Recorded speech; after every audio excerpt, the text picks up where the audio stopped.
not necessarily those of this station, JBC Broadcasting, management, or its sponsors. You have Power Radio with attorney Justin Clark on Florida Man Radio. Do you swear to tell the truth? The whole truth? And nothing but the truth? You want answers? You want answers! I want the truth! You can't handle the truth! Last night... And welcome to the program. It's a Monday night edition of You Have Power Radio. I will be your host, Justin Clark, protecting you, the consumer, from the evils of corporate America. Together, you and I, we will bully the bullies, and the phone lines, they are now open. 321-339-1055. But first, the team to my right, my good friend, co-hostess, the beautiful Briana. Hello, Briana. Hello, Justin. Dallas is closer than I thought. I know. I could have sworn when we left here on Friday or Thursday, you said, I'll be in Dallas next week, and all of a sudden you are sitting here next to me. And here I am. What happened? I mean, did a flight get canceled? No. My trip's at the end of the week. It is. You just didn't have any idea, right? I know. I have some trips coming up, and I actually got my dates mixed up, so. Pushing the buttons, answering your calls. Eric, Stacy, EC, what's up, brother? How are you? Everything is good. I heard you got a free early Friday. What was that all about? Yeah, just some things happened that I was able to get out of here a little earlier. So. Nice. Because I always think about, midnight when I'm home Friday, finally chilling out, and I know that you're here still at the station. So you got out of here early. Yeah, a little bit. I like it very much. Oh, no. Eric, Stacy, everybody, EC. Yeah, just go ahead, because that will have me a little messed up right now. All right. A wonderful show here for you today. Join us by calling 321-339-1055. HOAs, homeowners associations, the good, the bad, and the ugly. But first of all, here's something I don't think that you knew about your homeowners association, or many people don't know this. We all know that if we have a mortgage on our house, that if you don't pay your mortgage, the bank can come and foreclose on you. But sometimes people are surprised to learn that if you don't pay your homeowners association, they can also come and take your house just like the bank. But there's a difference. When homeowners associations do it, they generally use local, talented law firms that really specialize in only doing HOA work, which means that they can come take your house faster than a bank. And I wanted to bring in a good friend, HOA attorney Frank Ruggieri. Frank, how are you, sir? Justin, I'm doing great, and thank you very much for having me. So to be real clear, Frank and I are on opposite ends of this thing. I represent tons of you who have gone through HOA problems, and Frank is just on the other side of that. But look, a good debate's always good for radio, Frank. But let me ask you this. Where do HOAs get their power from to begin with?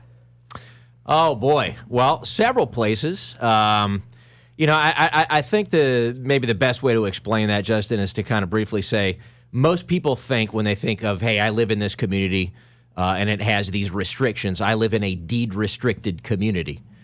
What that phrase really means is that there are some documents that were part of the development of that community, including the covenants that establish the structure of the development of that community and how it works and the powers of the homeowners association and what it can and can't do and what you can and can't do with your property. Are there differences? Because when I think of a condo complex, or I just think of a neighborhood with single-family residences, I think that it's the same thing. But are there differences in the regulation of condos versus homeowners associations? Absolutely. No, and we have multiple statutes in Florida that address several different community types. You've got Chapter 720, the Homeowners Association Act. That's probably the one that most of us might be impacted by or familiar with, which is going to really affect most single-family communities that most people are familiar with. You've got Chapter 718 for condominiums. You have a separate statute for mobile homeowners associations that folks might not be aware of. You've got a statute that deals with cooperatives. So we have several statutes in Florida that deal with the different forms of ownership. I hear all the time people complaining about, I got a special assessment What exactly is a special assessment to begin with? Well, every community association, whether it's a mobile homeowners association or a condominium association, they obviously have to pay the bills just like the rest of us. It's very much like a business. Usually they have to maintain the common areas within the community or something, the infrastructure within that community. They've got to fund that budget with assessments, and sometimes the assessments aren't enough. Sometimes the association hasn't taken into account all of the expenses that might come up. Something comes up unexpected. Even a storm event, a hurricane, something like that could result in some unexpected bills.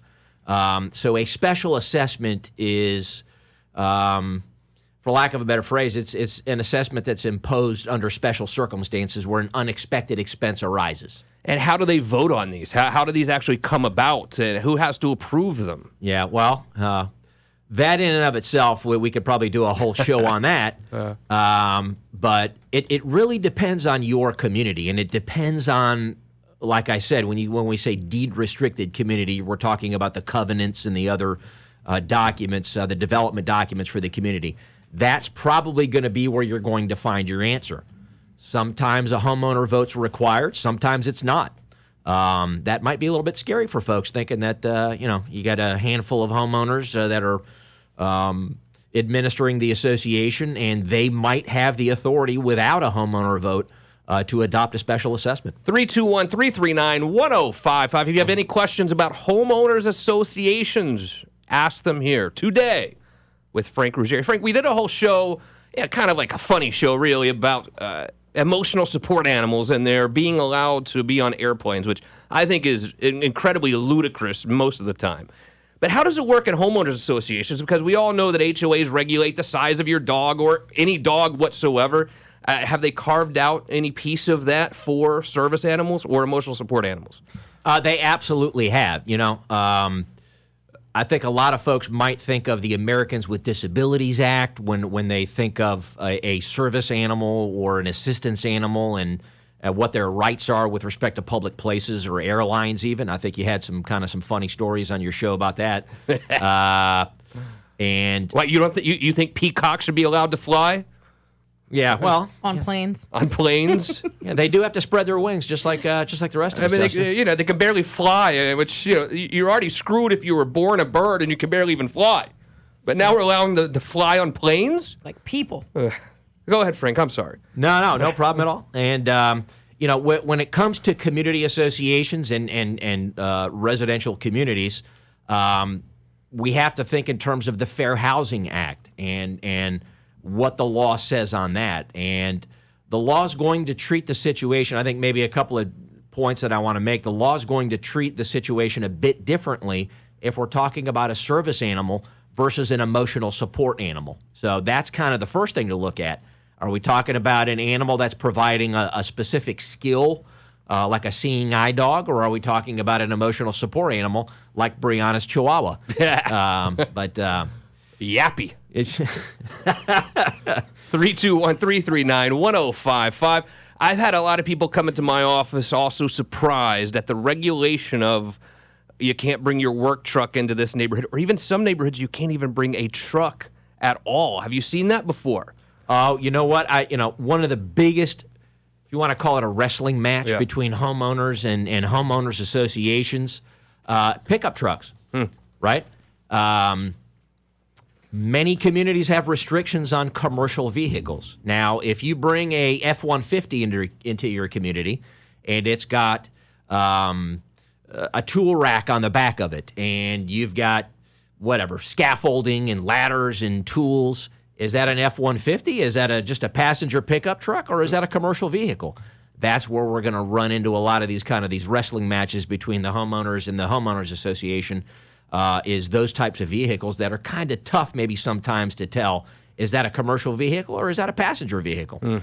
Now, especially nowadays, I see a lot more of these larger pickup trucks. They're becoming quite popular. My own nephew, he's 19 years old, and he had a large F-250, and his homeowners association gave my brother-in-law and my sister a hard time over that one. So that can lead to some uncomfortable situations and some difficult issues for the community as well. Is that a commercial vehicle or is it just a passenger vehicle? And I said at the top of the show that we all know mortgages can foreclose on us, but I think there are still some people out there, and you probably run into homeowners at times when they owe money to your communities that don't understand that an HOA can absolutely come and foreclose on you just like a bank. Do people find that surprising at times, Frank? Absolutely. No, it is definitely something that catches a lot of homeowners off guard. Look, everybody, including you and I, Justin, we have to prioritize our bills, right? Sometimes you got something that you just need a little bit more time to pay. And I think a lot of homeowners, maybe what they'll do is prioritize and say, hey, got to pay my mortgage, got to pay my light bill. That HOA assessment bill, that one's going kind of towards the bottom of the pile. Or what also happens is they find themselves pissed off at someone who's on the board, or they think that the $20 charge that month should not have been charged, and we're just not going to pay our HOA at all. And that oftentimes leads to a very expensive issue down the road when you just say, I'm going to withhold payment to the homeowners association in general because I don't agree with something. Normally, that's not the way to have this fight, especially if it's over a small amount of money, because, and Frank Ruggieri knows this, when a bank forecloses on you, more times than not, the bank is going to be the winning bidder at the foreclosure sale. Not always. I mean, there are investors out there also on the proverbial courthouse steps. But when an HOA forecloses on you, there is this whole group of investors that all they do is go around looking for homeowners association foreclosures, and they will buy this foreclosure every single time. It almost always will go to a third party. Will it not, Frank? Yes. You can disagree. Well, you know what? Hey, plenty of times, especially during the foreclosure crisis, the association might end up taking title to it because there wasn't that much interest. Yeah. And I think what you're getting at is, I don't know, maybe 4 or 5 years ago, Justin, something right. like that. The interest from investors at these foreclosure sales started to spike dramatically.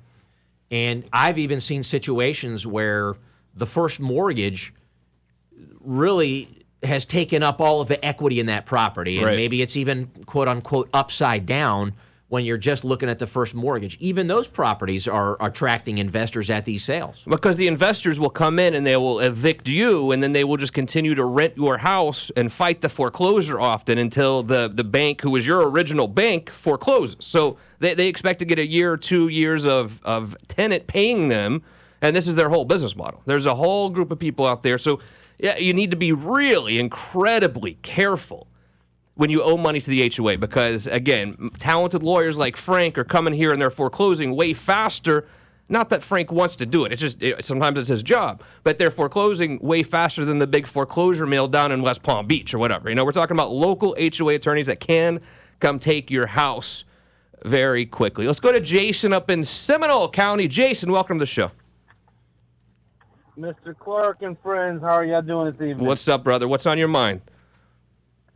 Hey, this is actually a question for a friend of mine that we were talking about.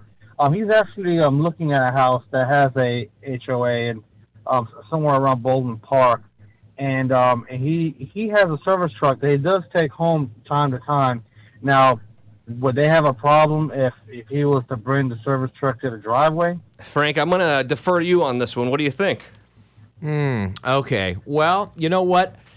I'm always going to suggest to all of our listeners, okay, before you invest in a particular piece of property, buy into a community, get a copy of those deed restrictions, get a copy of those covenants, take a look at them and see exactly how they read, okay? Most of the time with respect to commercial vehicles, they're not going to be allowed unless it's, number one, just on a temporary basis to perform a service for that particular homeowner. The classic example, the lawn guy, right? Or second, it might be allowed if the vehicle will fit completely within the enclosed garage.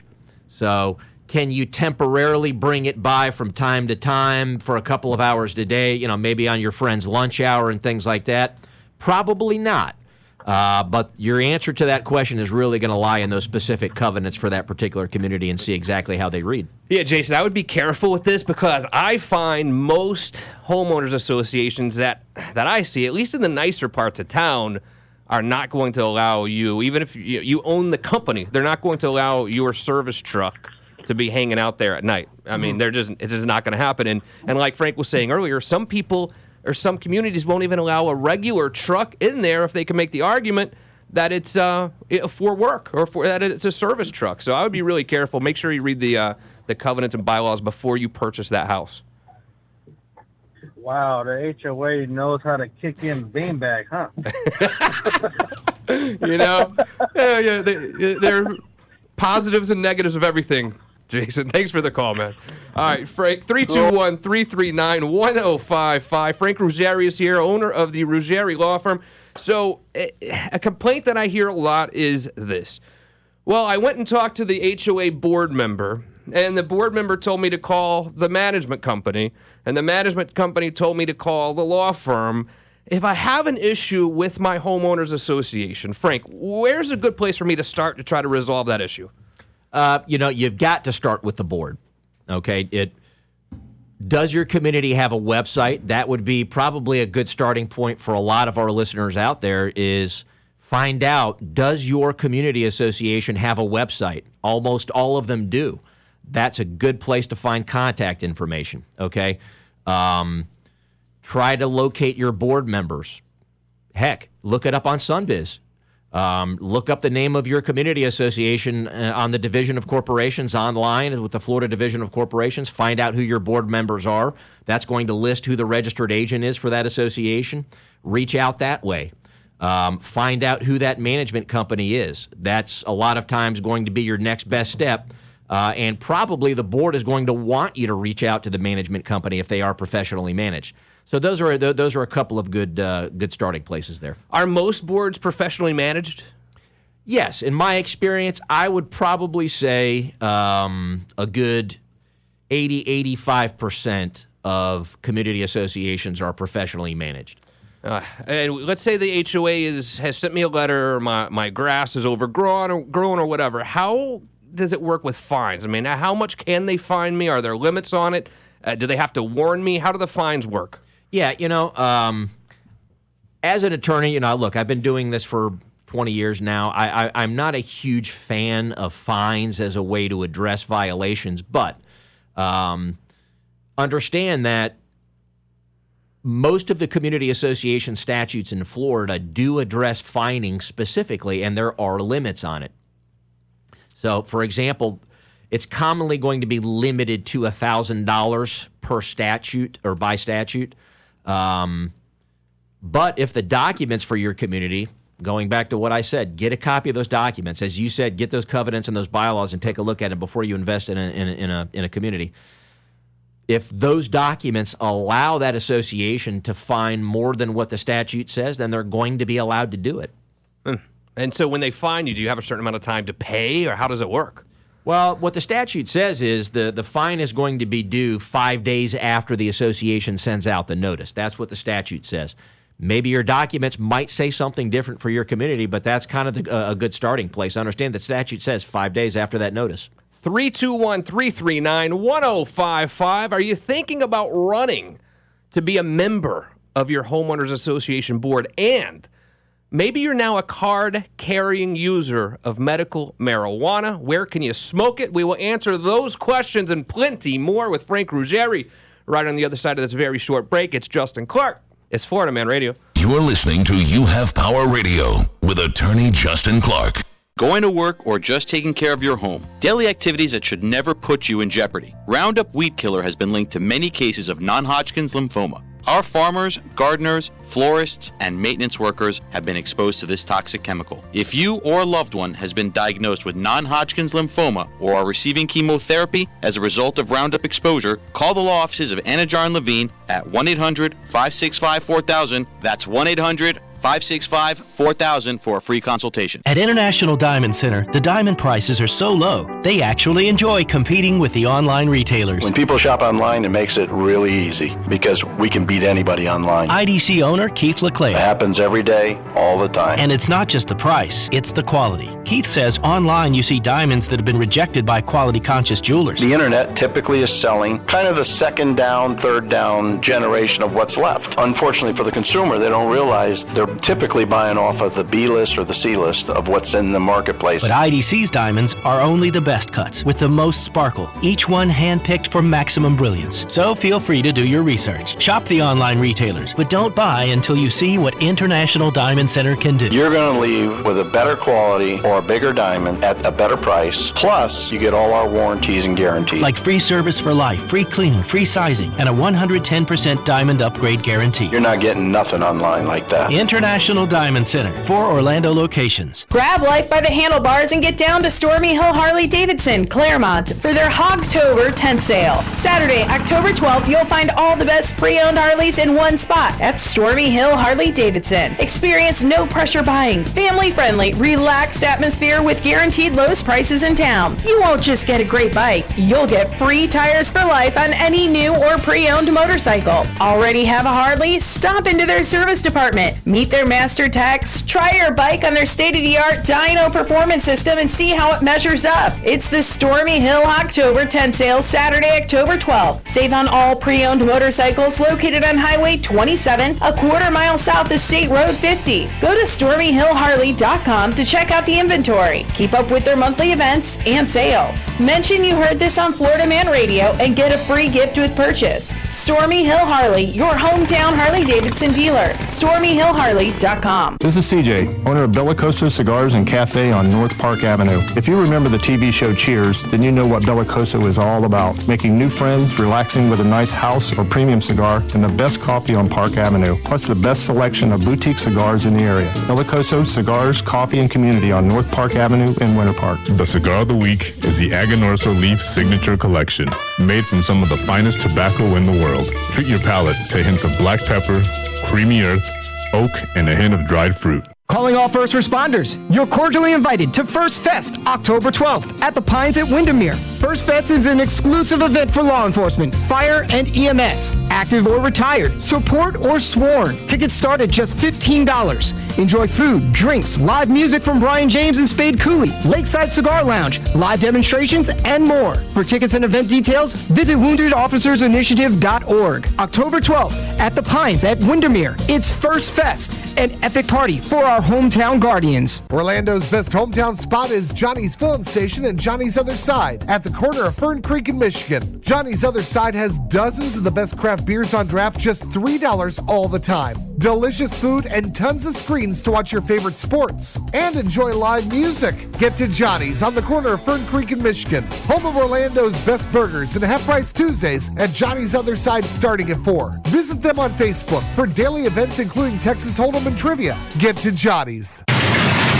Oh no, the garage door is stuck again. Mom, we're gonna be late again. I know, we don't have time for this. I'm calling Florida Door Solutions today. Having a faulty garage door can be time-consuming and a security risk, so don't wait another day to call Florida Door Solutions. They install a variety of garage doors, openers, and other accessories. Looking for a repair? Florida Door Solutions repairs all makes and models and offers emergency service. Call us today at 407-884-5955 or visit fladoor.com. RC Hill here from RC Hill Mitsubishi. It's time to up your standard of driving. If your old ride is unreliable, unsafe, or just plain uncool, this month I want to help you dump that junker and dive into a nice new car today. Even if you're underwater in your old ride, I'm paying way over appraised value for any car. If you owe $2,000, $4,000, or even $7,000 more than it's worth, I still want it, regardless of age, mileage, or condition. Plus, my dealer next door credit approval process is a pearl in an ocean of fishy alternatives. And you could float home for just $8 down. Get a really cool deal on a new 2019 Mitsubishi Mirage for only $9,900 or a 2019 Outlander Sport starting at $15,900. So sink that ride you hate and you could drive for $8. That's right, you can be swimming in savings. But hurry, my accountant's a wet blanket and he won't let this deal go on for long. I'm RC Hill, your car dealer next door. Get wet and wild at rchill.com. That's rchill.com. Require bank approval. Negative equity may be refinanced. $227.46 per month for 75 months. 2.9%. Amount financed $15,542. This week, it's the Jags on Florida Man Radio. Heading up the highway to Carolina, the Jags visit Bank of America Stadium in Charlotte to take on Cam Newton, Christian McCaffrey, and the Carolina Panthers. Hear it all on Florida Man Radio. Pre-game at noon, kickoff at 1.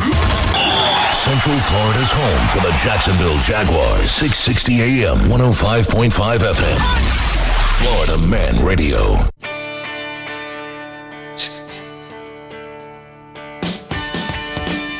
Now, back to You Have Power Radio with attorney Justin Clark. 321-339-1055. All things homeowners associations will be dealt with tonight. Let's take it down to Orlando. Heather, welcome to the show. Hi there. Thanks for taking my question. You got it. What's on your mind? My HOA owns a common area behind my house. There's a common area behind my house between Howell Creek and my backyard. There was a wooden retaining wall in the common area prior to us moving in. Over time, the creek has eroded the common area. The wall is giving way, and it's taking our property with it. So we have erosion now on our property, and we're battling with our HOA to get them to repair it and fix it. Frank Ruggieri is here. Not... Frank, what do you think on that? Well, the immediate thought that comes to mind for Heather is every community association has the absolute obligation to maintain its common areas and its common elements. Certainly, I don't know all of the specifics regarding Heather's situation, but what I can say is that they've got an absolute obligation to maintain common areas, and if you've got an erosion issue, they've got to deal with that. It's not something that they can simply look the other way on, and that would be the case, I believe, even if there were maybe some other contributing causes. The association needs to do something with respect to common areas to address that. So, Heather, let me get to the bottom of this. So you live in a house in an HOA, and you have a creek behind your house? Is that what you're saying? Yes, Howell Creek runs behind my house. And is that like a little teeny creek? I just don't know. What is a creek exactly? Is that just like a little Howell small Creek stream? is one of the main creeks that runs. Yeah, it's one of the largest creeks that runs through Seminole County out to Lake Jessup and the St. John. How many alligators have you seen in your backyard? Be honest. I've seen one little one. That's it? Lucky you. Yeah. Super lucky. And what about snakes? A lot of snakes? 'Cause I'm more worried about alligators and snakes right now when I think about a creek. Well, the problem that's really happening right now is coyotes. There are a lot of coyotes in our neighborhood and in our area. Yes, they're everywhere now. Oh, my gosh. Yeah. I would be worried about those as well. But all right, let's get to this HOA issue. So you have this creek running through your backyard. And what, is it flooding or something that's creating erosion? Or what's really creating this? I guess, well, over time, development, more drainage, because a drainage pipe comes out on the creek, too, near our property. It's just over time, it's widened, it's more water flow, and it's been hitting the retaining wall on the common area is kind of on a curve, so everything hits it, and it's undermining underneath the wall, and it's dragging our property out into the creek. So the HOA said, well, we don't have this insured. It's not insured. We can't do anything. We didn't put the wooden retaining wall in there, so we're not responsible for it. We've attended meetings. We want them to do the right thing. Sure. However, it's not. We're getting stonewalled. So, I mean, are we at a point where they've said, absolutely, we're not going to do anything to help you? Well, they've taken steps. They've had surveyors out there just to determine that it's their property, which is engineers, and then they were supposed to do some ground soil testing, and they're fighting and arguing amongst the board members that the cheapest way to do it, and somebody's like holding up everything in the process. Yeah. Now they're debating that like 13 inches of that wooden wall is on our property, so now they're trying to, just stall. I mean, Frank, I know it's a big expense. It's going to be a very large expense. So, Frank, I know one thing that people are generally allowed to do when they have an issue with their HOA is go through the mediation process. Would she be entitled to it on this? I normally see it from when the HOA is threatening something against a homeowner. Does mediation work the other way as well? Mediation would not be mandatory in this particular situation with respect to maintenance of common areas. So in other words, but that does not mean that Heather could not pursue mediation with her association and have an attorney perhaps that represents her propose that to her community association. So certainly that would be a great step to try to pursue with the association. And in this situation, when someone is trying to reach out and trying to get something done, what do they do? Do they send a letter to the board? How do they normally start this process? The most common way that process is started sounds like Heather's done exactly that, which is to go to some board meetings and speak with the board and have some conversations. Now, if it's getting to a point where Heather's getting frustrated and not getting results, so for example, she mentioned insurance coverage. I mean, I'll make it clear on that. I don't need to know much about this scenario to say not having insurance to cover something does not mean or it does not alleviate the association of that obligation to maintain. That's still there. Yeah. Not having insurance doesn't excuse them from doing that, so that's not a defense, if you will. If it's gotten to a certain point where she's not getting results, maybe it's time to put some letters, some formal letters out there in the association's hands to kind of put them on notice in writing of exactly what's happening. Yeah. HOA questions will be answered tonight at 321-339-1055. So, Frank, obviously, there are people out there who are on these HOA boards. So, what goes through their mind and says, I want to be a board member, and then how does someone actually become a board member? Yeah.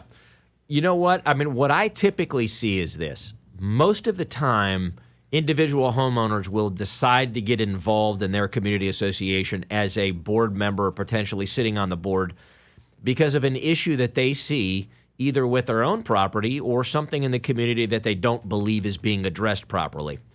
And they look for ways to get involved, and I encourage that. Everyone needs to, I think, pay a little bit more attention to their community association. A lot of folks don't even pay attention to it at all. Mm-hmm. How you get involved in it, those board members are elected. So there is going to be an annual meeting in your community every single year. The way to get involved in that is to throw your name in the hat. A lot of these communities, you can literally walk into that annual meeting, never having thrown your name in the hat before, and raise your hand and say, I'm going to nominate myself to run for the board. Guess what? You're a candidate. Really? Yeah. It's that easy. That easy. So, don't go to board meetings while intoxicated, ladies and gentlemen. That's the rule on the street. Might end up you're going to be like, oh my God, I just became a board member. What happened last night? And no emotional support peacocks either. Please leave your peacocks at home, ladies and gentlemen.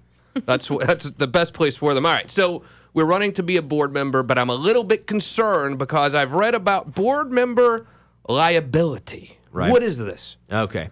Well, look, the liability of a homeowner that sits on their community association board is no different, really, than the liability of any corporate director, of any director that sits on a board of directors of a corporation. You have what's called Florida's business judgment rule, which kind of call that the measuring stick for your decisions. But an individual board member is not going to generally have any sort of personal liability that would not be protected by the association unless they do something really bad. I mean, an intentional act, things like embezzling funds or self-dealing. Yeah. Getting the community association landscaper to cut your lawn for free, for example, in exchange for getting him the community contract. Not something that you can do, and you're asking for trouble there, right? So there are certainly some limits there, but as I always like to say, I think if you're educating yourself and you allow a few basic principles to guide your decisions, conducting a reasonable investigation, whatever the issue might be that you're addressing as a board member, making sure that your community association has the authority to do what they're doing. If you kind of check off a couple of boxes as you're making those decisions, you don't have too much to worry about as far as personal liability, and understand that the association has an obligation to indemnify you as a board member, provided you're not doing really bad things. And they should have directors and officers insurance. So understand that if you're going to sit on one of these boards, certainly make sure that your community association has the proper insurance coverages in place, including, most importantly, directors and officers coverage. If that coverage is there, then you've got some insurance protecting you. 321-339-1055. All right, so I'm either damn proud or embarrassed, Frank, that I have never been to an HOA board meeting. So I don't know if it's proud or embarrassed. Probably you should embarrassed. be embarrassed, Justin. All right, Be embarrassed. I've got to do this radio show, and they seem to always be around this time. But what really happens at these meetings? Describe an HOA board meeting for me. Oh, complete chaos, Justin. Fist fights. Yeah. Drunken wrestling. Oh, no, I'm kidding. I'm kidding. That's better than Monday Night Football. Yeah, sometimes it can be. Can I go with you to the next one? Start checking them out. No, it can be a kind of a WWF going on, but no. Look, for the most part, what you're seeing is a business meeting. You're going to walk into a room. You're going to see the board members sitting usually at a table kind of at the back of the room with a bunch of chairs kind of in a classroom style in front of that table, and they're discussing agenda items. They're discussing business. Every board meeting should have an agenda. They don't always, which... That sounds like chaos in of itself. Yeah, it can result in a 4-hour board meeting, but most of those board meetings, they have an agenda. They've got a list of items that they need to get done that evening. So that's what you're going to hear. Now, sometimes you'll also hear some angry board members expressing their frustration at that meeting. But for the most part, you're going to hear, a handful of your homeowners, your neighbors, sitting at that table as board members discussing business. And as a resident, do I have a right to just show up if I'm mad about something and start complaining? Well, there are some limits. Look, you have a right as a homeowner in that community. You have a right to attend all board meetings unless it's a meeting with association counsel to discuss litigation or discussing personnel matters, employees. You have a right to be at that meeting, okay? There are limitations on the amount of time that you can speak. We've got to be mindful that board is there to conduct business. We cannot have one homeowner monopolizing the board meeting and going on for 30 minutes about their particular issue. We've got to have some reasonable limitations on that. So there are some limitations. The association can adopt some time limits on your time to speak at a meeting on a particular agenda item, but you've got the absolute right to be there and the absolute right to address items that are on the agenda. Oh, I thought you had something to say. You moved the mic right in front of your mouth. I thought you were about to say something. No? It's just breathing. You were just breathing. Now, I think Briana got angry when she heard me talk about time limits on the homeowner's right to speak. I got angry when you said I couldn't bring my peacock. Oh, yeah. 321-339-1055. Justin Clark here with Frank Ruggieri. He's a Homeowners Association attorney. Let's go up to Lake Mary. Doug, I hope you can speak better than I do. What's up, Doug? Hi, yeah. My question is, my HOA, we had a special assessment that we all agreed to have pavers put in for like the parking areas. And then I paid additionally to have some pavers put in the back to extend my patio out. And subsequently, 2 months after that, they tore up the pavers in 2 areas, saying that there were sprinkler repairs, and now they refuse to put them back in, even though they approved the hardscape through the HOA. Frank? And if they were to do that, what's that? No, go ahead, Doug. I'm sorry. Oh, my theory is if they were to do that where the parking area was, they would have put the pavers back in. And being that it's a common area, that everyone has the enjoyment of everyone's patios or the whole common area, per se, technically, they refuse to put the pavers back because they're saying that's my land, my hardscape, even though they approved it to be put in under the contract for the parking spots. Yeah. No, this is actually a very common scenario, okay? And, Doug, I don't want to be the bearer of bad news, and please, you need to consult an attorney if you'd like to get some specific legal advice on your situation, but let me kind of give you some general thoughts. I think what might be happening here is the area behind your residence sounds like something that might be exclusive use and possession to you. So in other words, it might technically be common elements of your community, but you might have the right to use that area exclusively, and other homeowners might not have a right to it. What happens in a condominium, let me use the example of a balcony, okay? And let's say that you want to install some tiles on your balcony, and then the association has to do maintenance on those balconies, and which sounds like what happened to you, Doug. They needed to do some maintenance to the sprinklers and had to tear up those pavers you put down. In situations like that, where it's an area that is common in certain respects, where the community has an obligation to maintain certain portions of it. So, for example, in your situation, the sprinkler system and the irrigation, what the law says in situations like that is you have the right to put that stuff there. The association will approve it, but if it ever has to come out because of the association's need to maintain the area, you're going to have to pay to put that back. And like I say, the example of the balcony in a condominium is a good one, because that tends to happen a lot, where homeowners might lay down tile, not knowing that, hey, one day the association might have to do some major concrete work to those balconies, which is going to result in that tile being torn out. And, again, difficult for me to speak to your specific situation, Doug, without looking at your documents and whatnot, but I suspect you're dealing with a situation where that is an area of exclusive use and possession to you, but the association still has some maintenance obligations there. And in those situations, most of the time, the association can place the burden on you to bear the cost of reinstalling those modifications after that maintenance is done. Okay. Yeah, they've expressed in the past that everything's common area, that anyone could sit on my porch if they wanted to. That's what they've told me in the past. Yeah, well... And now once it's done, they're saying, oh, no, now it's your responsibility. So I get what you're saying, and I think it's a lost fight. How much is it going to cost? What do you think is going to set you back to fix it? $100 or something.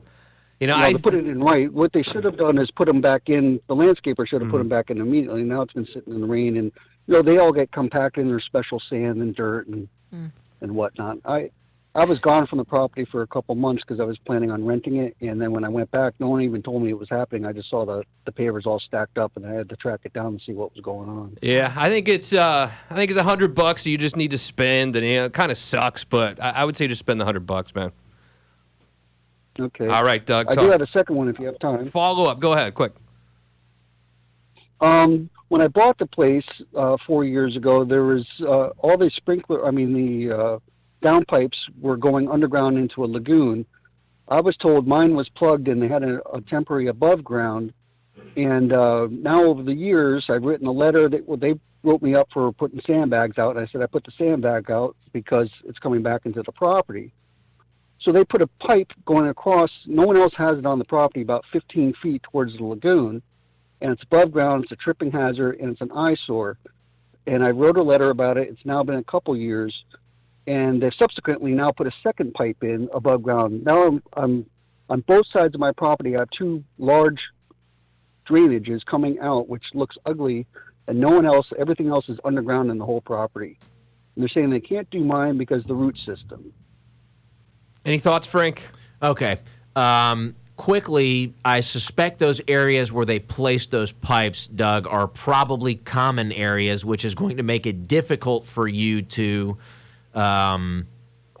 object to what they're doing, especially if it is a maintenance issue. So, in other words, if your association had to install those features as a way to control erosion and drainage, sounds like a maintenance issue. Now, there could be some limitations. If they were underground before, how come now I have to live with them above ground? Yeah, because they don't want to go through the extra expense of putting them back underground? Yeah, I'm not too sure what their justification is, Doug. I think that might be the key to your issue is what's the reasoning behind why they're not burying it and making sure that you have a good answer to that. I would, in your position, Doug, you really need to get a good specific answer to the question of why can't these be buried and placed underground. And I think you also need to look at the association's right to modify those common areas. That's not unlimited. Community associations cannot just modify their common areas or common elements. They can't always do it without a homeowner vote. So that would be something else you might want to look at. And Doug, thank you for your call, buddy. Look forward to hearing from you soon. 321-339-1055. I'm thinking about painting my house. Do I need to get HOA approval, Frank, to actually paint my home? Well, are you changing the color, Justin? Are we just repainting the same color, Justin? Or are you going to polka dot? We're only changing it a couple of shades. Just a couple of shades? Okay. Well, look, what most covenants are going to say for a community association is that exterior modifications need to be approved by the association, whether it's an architectural review committee or architectural review board. So most likely when you are going to change the color of your home, you will need to get approval, and you need to be careful. Sometimes you'll even need to apply if you're just going to repaint it the same color. So this is a common issue that I've seen many, many times.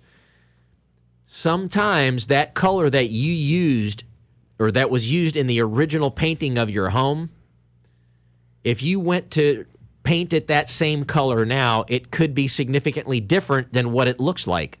And if that happens, even though you think you're repainting your property the same color, the association might come to you and say, hey, wait a second. You changed the color of your house. It looks different, and you didn't apply. Yep. I see this maybe once a week, too, where someone will come into my office because I represent individuals against HOAs, and they say, Justin, I just spent $10,000 or I spent $12,000 painting my 5,000 square foot house. It's the same color as I had before, but I just got a letter saying that I have to totally change it. You 100% need to go through the ARC board or ARB or whatever they're going to call it and get approval before you ever even go buy that paint. Please do yourself a favor. But what if I can't find my bylaws, or I just don't know where they are? Maybe I got them when I first bought the place. How can I really find a copy of them normally? Okay.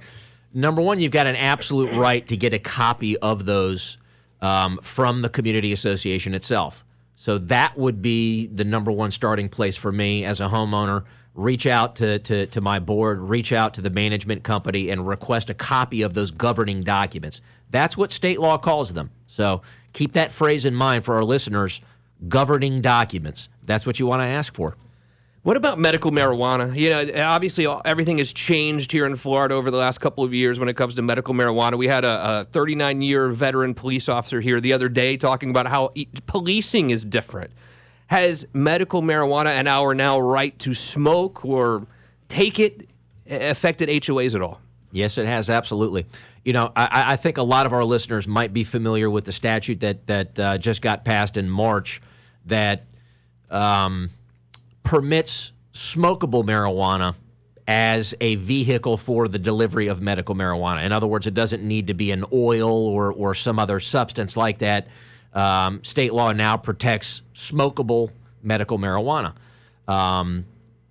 Because of that, associations might have to make some accommodations in your situation, depending on your particular situation, to allow you to consume that. 321-339-1055. All right, Frank. So I'm getting letters from the HOA about my grass being too tall. But my neighbor, their grass even looks worse, and they're not getting any letters. Do you hear this often? I hear it all the time. And what is the reasoning for this? Or is it maybe I just don't even know my neighbor is getting letters? I mean, what normally happens in this situation? You know, it's usually, most of the time, it's simply a matter of you don't know that your neighbor's also getting those letters, okay? If you're getting a letter and you've got a neighbor across the street that's got 2 feet of weeds in their lawn, they're probably getting the letters too. You just might not know about it. Right. Number one. Number two, maybe the association honestly might not be aware of it. You know, I represent some communities that are as large as 3,600 homes. Whoa. You can't always know every single property in the community that might have a violation. Your community association honestly might just not be aware of it. Unbelievable. Frank Ruggieri is here. He's an HOA attorney. We'll be right back up to wrap up, what, Monday night? Monday night. Maybe that's my problem. I needed more coffee today or something for Monday. 321-339-1055. It's Justin Clark. It's Florida Man Radio. You're listening to You Have Power Radio with attorney Justin Clark. Are you a business owner? First of all, thanks for listening. Hey, so if you want to find new customers, we can help on Orlando's newest radio station, WDYZ, Florida Man Radio, 105.5 and 660. Your ad could be featured right here in the morning with Bubba the Love Sponge, key placement middays in Dangerous Conversation with Ledge, or in prime PM Drive during the Shannon Burke Show. We can create a custom campaign based on your goals and budget. Drive store traffic, engage new clients, develop more leads, boost website activation, and get your cash register to ring with new business. Radio gets results, and JVC Broadcasting is at the ready to help you take your business to the next level. For more information on increasing your success, visit our website at floridamanradio.com and click on the Advertise tab. Drive store traffic, engage new clients, develop more leads, boost website activation, and get your cash register to ring with new business. Let us help you grow your business. Reach out today, unfiltered, unafraid. FloridaManRadio.com. Click on the Advertise tab. Do it now. Hi, Nancy at Creative Floors to tell you about the new Pergo Extreme. It's not just a laminate anymore. Creative Floors is introducing the new Pergo Extreme Rigid Flooring that is a worry-free flooring solution. Pergo Extreme offers 100% kid, pet, and waterproof warranties with beautiful wood and stone patterns to choose from. Take advantage of up to $500 off for a limited time. Please visit us at CreativeFloorsOnline.com for locations where it's worth talking to the experts at Creative Floors. Jeez, it's so hot outside. I know. Let's crank down the AC and enjoy the indoors together. After a trip to Premier Couple Superstore, of course. Doesn't matter what the weather is like outside. Get to Premier Couple Superstore with the largest selection of lingerie, bachelorette supplies, and novelty items. Premier Couple Superstore has what you want. Shop online at premiercouples.net. 5009 South Orange Blossom Trail, Orlando. Because a couple that plays together stays together. Premier Couple Superstore takes you where you want to go.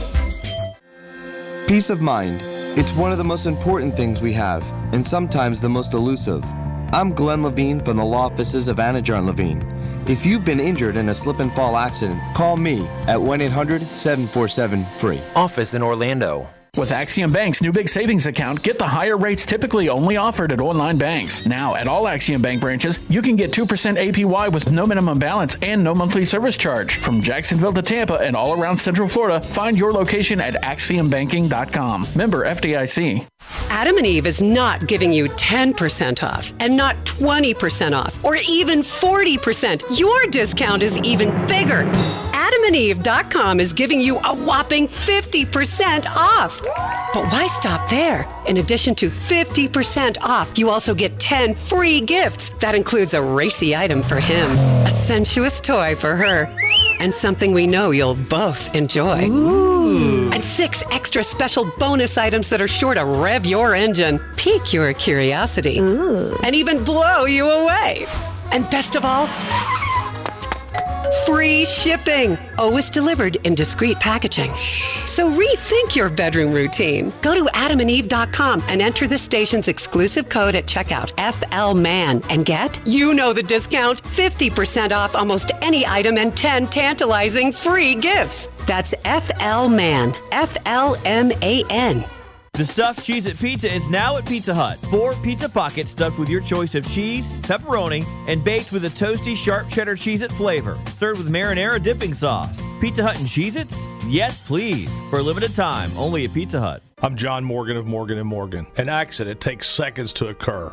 Then what should take a great deal of time and research sometimes only takes a day. What lawyer should I hire? Sometimes the firm you hire does many things: bankruptcy, immigration, criminal defense, right there on their website. Would you hire a pediatrician to do your heart surgery? Of course not. This will be a life-changing decision, and all lawyers are not the same, not even close. Our firm is an open book. You know us by over 30 years of reputation. If you want to know what a case like yours may be worth, visit forthepeople.com and look at the offers made and verdicts returned by juries for cases like yours. Hundreds of them. The proof is in the pudding. Your lawyer may have never been to court, or rarely. And listen, just because you hired the wrong firm in a rush days after your accident doesn't mean you can't fire them before it's too late. Look before you leap. There is only one Morgan & Morgan. On your cell phone, dial #LAW, #529. #LAW, that's all. Offices, Orlando. damn, it's hot in here. What's the deal with your AC? I've had 2 AC companies out, and they can't get it fixed. You gotta get Four Seasons AC out here now. Call them 407-295-9231. 407-295-9231. Four Seasons is the AC company you wish you called first. CSC 056308. This is Sergeant Slayer. Attend. Today's orders are to go to WeKillFloridaBugs.com. Say it again. WeKillFloridaBugs.com. WeKillFloridaBugs.com is home of Mighty Tech Pest Management. Get in touch with Mighty Tech today for residential and commercial pest control, termites, wildlife exclusion, and removal. And if mosquitoes are a problem, ask Mighty Tech about them as well. Call for a free evaluation today. 1-888-750-7378. Say it again. WeKillFloridaBugs.com. Dismissed. Adopt US Kids presents What to Expect When You're Expecting a Teenager. Learning the lingo. Jelly. Jelly adjective. Jelly is a shorter, better way to say jealous. As in, Chloe, I am like so jelly of your unicorn phone case. You don't have to speak teen to be a perfect parent. Thousands of teens in foster care will love you just the same. Visit adoptuskids.org. Brought to you by the U.S. Department of Health and Human Services, Adopt US Kids, and the Ad Council.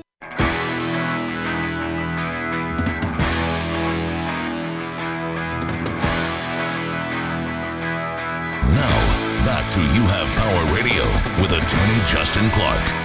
I'm so sick of the president of my homeowners association. Frank, how long can they serve as president on an HOA board? Well, there's no term limits, Oh, Justin. come on. That's they can become a dictator. It's a What do you do in that situation? I mean, if you have an uprising and people are trying to get the president off, what do? You have to go to the election, I guess, right? Now, look, the condominium statute in Florida now has term limits in it. Oh. Okay, so that's one, effective July 1, 2018. You now effectively have an 8-year term limit for condominium board members. So that's rule number one. HOAs don't have that yet. Homeowners associations don't have that yet. Probably coming, I guess, at some point. But look, there's several different ways. I always say the best answer to issues with your homeowners association is the political process. Change the board members. Right. Get different people on the board. Get on there yourself.